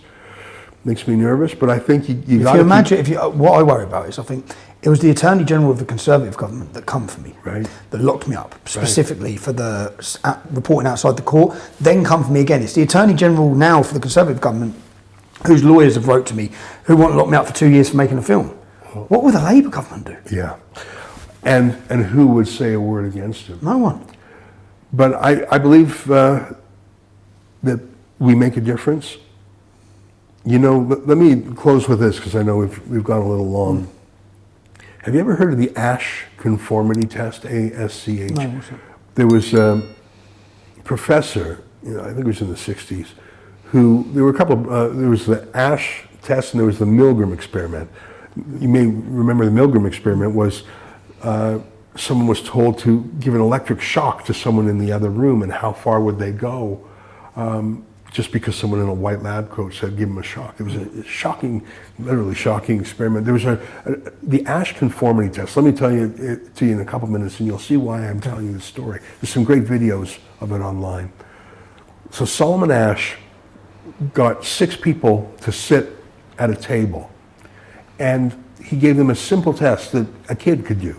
He held up one piece of paper with a line on it and another piece of paper with 3 lines of different lengths, and he said, which one of these is the same length? 1, 2, or 3? Like a child could do it. But here's the trick. Of the 6 people sitting in a row, only person number 5 was naive. The other 5 of them were in on it. So he would say, first one, and they went one at a time. Number 2, number 2, number 2, number 2, number 2, number 2. So they all got it right the first time. They all got it right the second time. But on the third time, all the people who were in on it said the same wrong answer. And they said it. And the pressure on the one naive person was incredible because you had to say it out loud. And Ash found that 37% of the time, people went with the wrong answer. Even though they know it's not. And well, he asked them why. And sometimes they said, well, maybe they were right and I was wrong. Maybe I didn't see it properly. Maybe they know because they all said it. Maybe I'm wrong. So the first was self-doubt. But the second was, I know they're wrong, but I don't want to stink up the joint. I don't want to make a fuss. I don't want to. So people went along with it just to conform. Conformity just. But then he had another variation on this test. There was one person who ahead of him who also spoke the truth. And then conformity fell to, I think it was 5 or 10%. If there was just one other person telling the truth. So it shows if someone stands up, that experiment shows if one person stands up, it gives the inspiration to just others, just needs one. You just need one other person so people can know they're not alone, so people know they're not crazy. That was the role Rebel News played during the lockdowns. That's the role that you play on questions of the separation of mosque and state and extreme Islamism and the rape gangs here. People know what's going on. It's the under news. People talk about it even if, now there have been a few media who've covered it. Yeah. So it's not a total blackout, but people are still afraid of it. But the fact that you've been talking about it gives other people quiet confidence that they're not mad and that what's happening is not normal. And our motto at Rebel News is telling the other side of the story. And we chose that motto because everyone used to believe in hearing both sides of the story. Now, there is only one side. There is only one side. Because all the others are censored. I mentioned at the beginning how I used to love on campus, we had these debates and this free speech area and like Hyde Park and Speaker's Corner, it was called. You don't have a Speaker's Corner in any universities anymore because you don't have two sides of the debate. There's only the woke side and the others, that's too worried to say their opinion. So I think we have to normalize disagreement, normalize debate, normalize getting the other side of the story. And that's one of the reasons why I believe in fighting against the government when they come for you, because you have to let them know that what they're doing is not normal. Let me close with a success story that we did have. We've lost a lot of battles, I won't lie. But let me tell you about 2 incredible wins we had. For some reason, Justin Trudeau, one of the first things he did when he became Prime Minister is he nationalized the election debates. They used to be held by universities or TV stations or whatever. Justin Trudeau said, no, I'm going to run that. I'm going to put my personals, I'm going to handpick my team of people to run it. Who the hell are you? No one ever asked for that. That's obviously his form of exerting control. So 2019 election comes around. We want to go and sit in the audience. I'm not talking about being on the stage, just to sit in the audience and report on it. We get a 1-line email from them like the week before, no, you're not allowed. So we rush to the Federal Court of Canada and say this is violating our rights, and it was so, like, I think it was the morning of the debates. So we sent our people to Ottawa anyways, just because we didn't know if we were going to be let in. And it was shocking to me, we won. I couldn't believe it. The judge found that there was no rationale for keeping us out. There was no explanation. There was irreparable harm that we couldn't make up. How embarrassing for Justin Trudeau. It was exhilarating for us, and it proved to me that just because all the mean girls hate us, just because the regime media hates us, doesn't mean they're right. I felt wonderful. That was 2019. Can I ask what question you asked? Did you get to ask a question on that day? We asked a ton of questions. Okay, yeah. Because there was a scrum afterwards, and our guys were first to the mic. We probably asked 6 questions. Okay.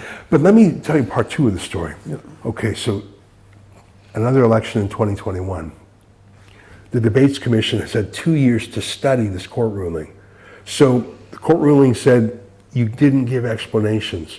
So now they gave us 11 pages of explanations. So they've failed in 2019, you've won. 2021, you've gone back and they've tried to block you again. They ban us again, but they carefully read the earlier court case. The earlier court case said the rules weren't written in advance, so they had huge rules. Like the first court case said the wrong person sent us the letter, so they had the right. So they just checked every single. They must have spent $250,000 on lawyers just to stop us. So we go Which back. is insane, really. Do you know what it's to stop, if you think about it? It's to stop the alternative media. Yeah. It's to stop the citizen journalism. It's so that every bit of media and every question Justin Trudeau gets is controlled. Yeah. So we go back to court in 2021, but the lawyer says, "As you're going to lose." It was tough last time, but they've really plugged every hole. We'll fight it for you, but I just want to let you know we are.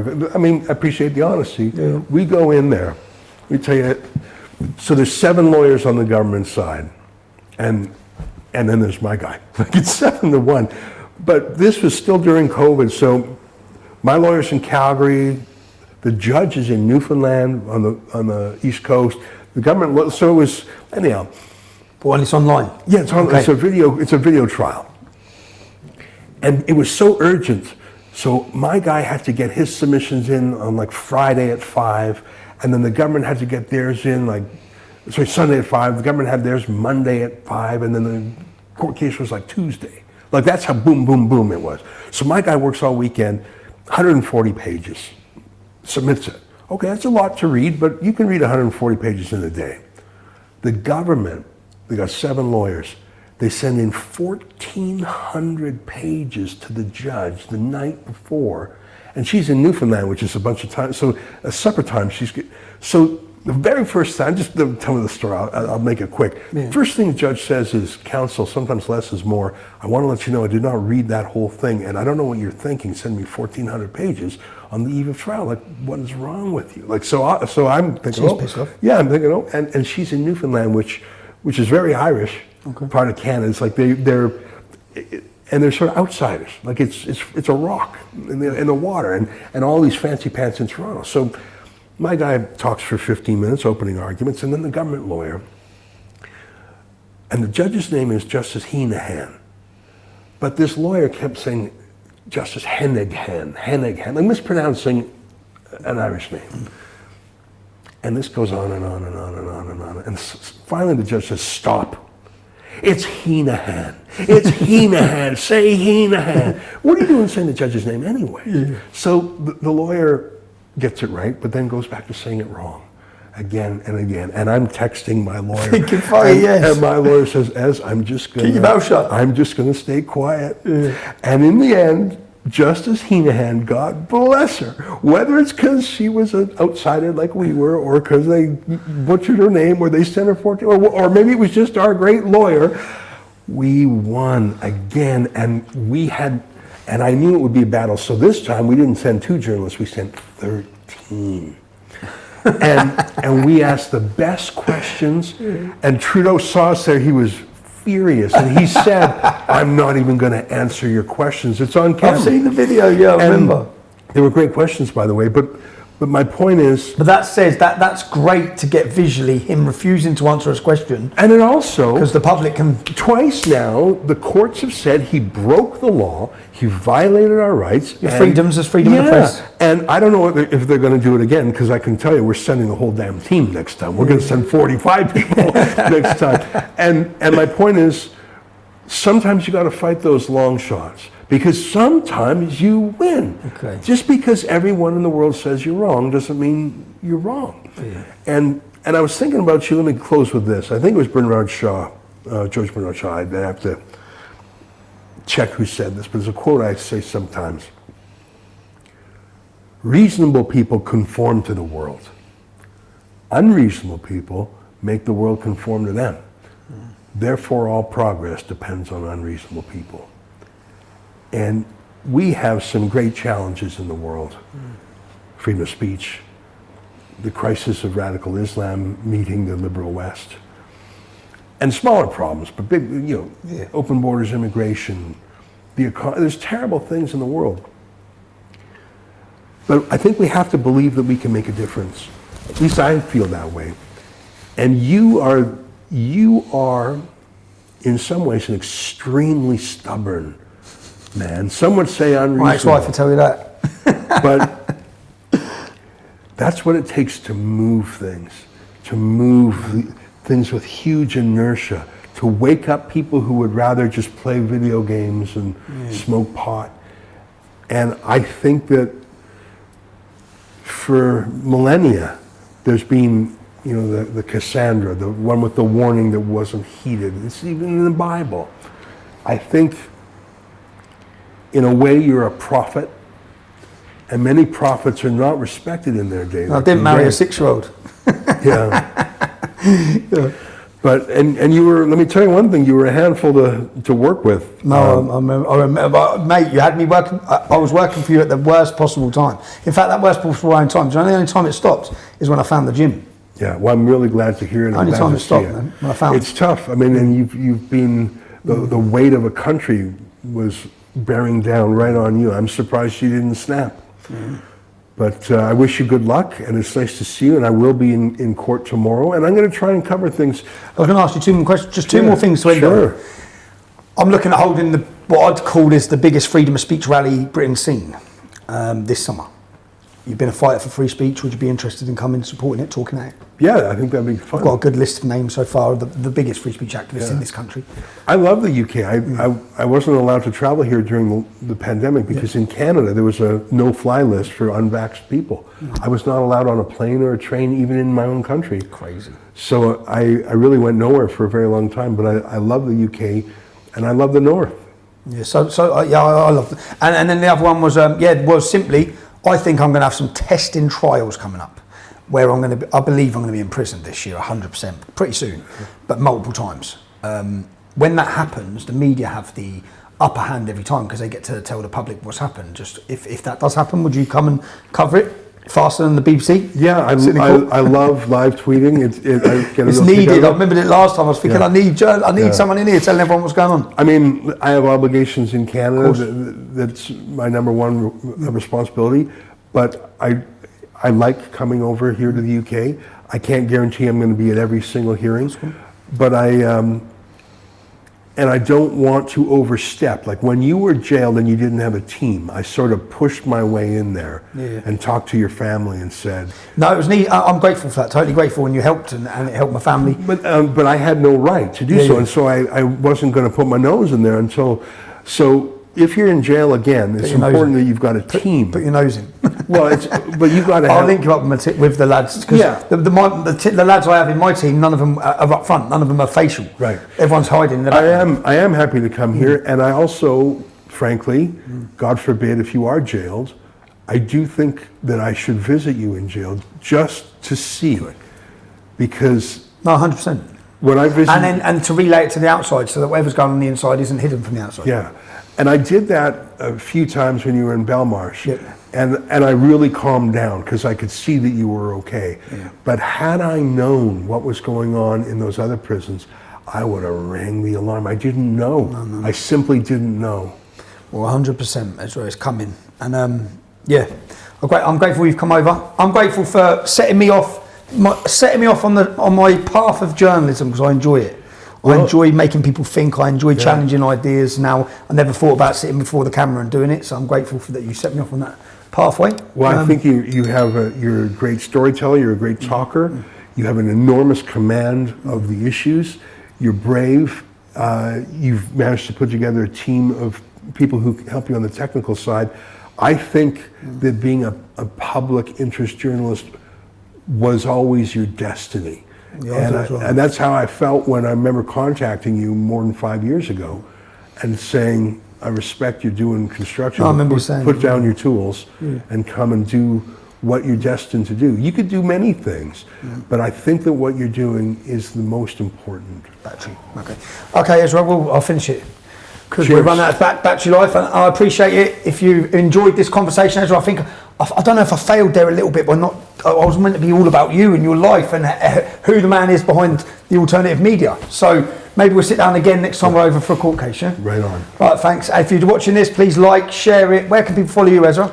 Rebelnews.com is a good way to start. I'm on Twitter, also just my full name, Ezra Levant. I will be live tweeting from court, and I will try and get over. I can't guarantee I'll be here all the time, but I will. I enjoy it, and I feel like I'm good at it. Cool. Thanks. And thank you for taking time to watch. Cheers. Carry on watching for more interesting guests. I'll talk to anyone. I'll debate anyone. I'll hear anyone's story. If you want to help me along that way, it's not free. I need your support. If you can support my family, that gives me my peace of mind. It means I can continue to do the work I do. You can do so at www.supporttommy.com. I appreciate every bit of support, as do my children. It gives me the ability to fly them out here to see me so I can stay in constant contact with them. I'm deplatformed and I'm censored, so I need you. I need you to share this content, and make sure you stay tuned for upcoming weekly guests, interesting guests, exciting guests. I'm Tom Robson, and this has been my podcast, Silenced.